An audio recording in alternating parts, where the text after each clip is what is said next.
Welcome everybody. Today in this video we discuss about Coal Mine Regulation 2017. Coal Mine Regulation 2017 और Coal Mine Regulation 1957 में बहुत सारे changes है, इसलिए आप सबसे पहले यह करें कि कोल माइन रेगुलेशन 2017 की एक नई प्रति ले लें, उसके बाद ही अपनी तैयारी शुरू करें। तैयारी शुरू कैसे करेंगे? तो सबसे पहले काम यह करें कि उसमें जो चैप्टर 1 में डिफिनीशंस दिए हुए हैं उसको अपने कॉपी में नोट डाउन करें, 1 बाय 1 उनको याद करें। उसके बाद धीरे धीरे करके एक एक रेगुलेशन को पहले आप बुक से समझें, उसको अपने भाषा में अपने कॉपी में नोट डाउन करें, फिर उसको मेमोराइज करें। इस तरह से यदि आप रेगुलेशन को पढ़ेंगे तो आपका रेगुलेशन कंप्लीट हो जाएगा और आपका कोई भी कन्फ्यूजन एग्जामिनेशन में नहीं होगा। तो आज के वीडियो में हम लोग चर्चा करेंगे notice of opening.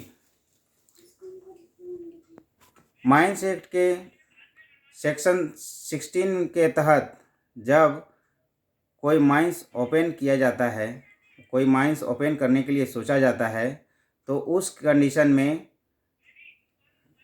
Mines open करने का जो तरीका है वह क्या होगा। सबसे पहले हम लोग chief inspector of mines and regional inspector of mines को फॉर्म 1A में एक नोटिस देंगे और उसके साथ एक प्लान की प्रति भी दी जाएगी, जिसमें mine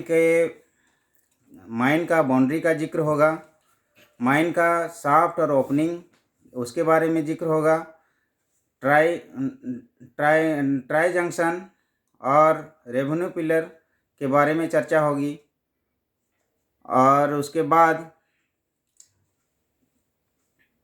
other prominent and permanent structure जो होंगे उसके बारे में चर्चा होगी।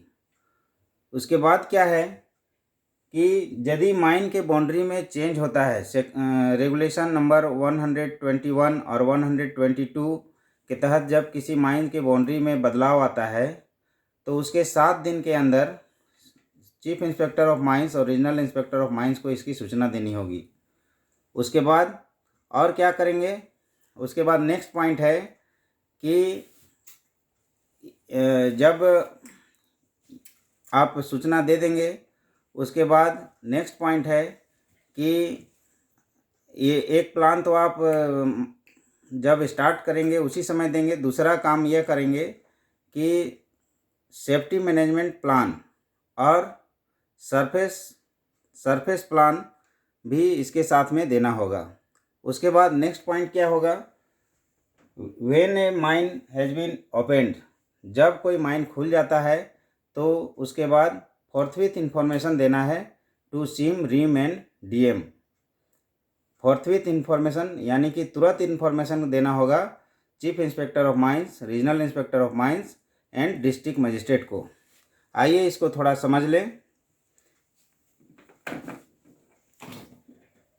यहाँ है नोटिस ऑफ ओपनिंग। जब माइंस एक्ट के सेक्शन 16 के तहत कोई माइंस ओपनिंग करने का सोचा जाता है, the notice of commencement of any mining operation shell be submitted in form 1। तो फॉर्म 1 में उसकी सूचना सीम और रीम को दी जाएगी with a plan showing the boundaries of the mine, shaft और opening of the mine, tri junction and revenue pillar and the other prominent and permanent structure.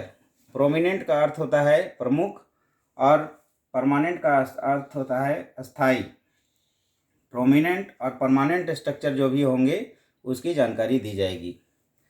In case of change of boundary of a mine under regulation number 121 and 122, a plan showing new boundary shall be submitted within 7 days। एक plan 7 दिनों के अंदर submit करना होगा showing the new boundary of the mine. The notice refer to sub regulation 1। Sub regulation 1 में जो notice देंगे उसके साथ साथ हम लोगों को एक सरफेस प्लान की कॉपी देनी होगी, एक सेफ्टी मैनेजमेंट प्लान की कॉपी देनी होगी। किसको देनी होगी? चीफ इंस्पेक्टर ऑफ माइंस और रीजनल इंस्पेक्टर ऑफ माइंस को। उसके बाद नेक्स्ट पॉइंट है, when a mine has been opened, जब कोई माइन खुल जाता है उस केस में ओनर, एजेंट और manager shall forthwith inform to CIM, RIM and DM. तो उसकी जानकारी तुरंत वे chief inspector of mines, regional inspector of mines और डीएम को देंगे। आज के वीडियो में इतना ही। नेक्स्ट वीडियो में हम लोग दूसरे रेगुलेशन की चर्चा करेंगे। धन्यवाद।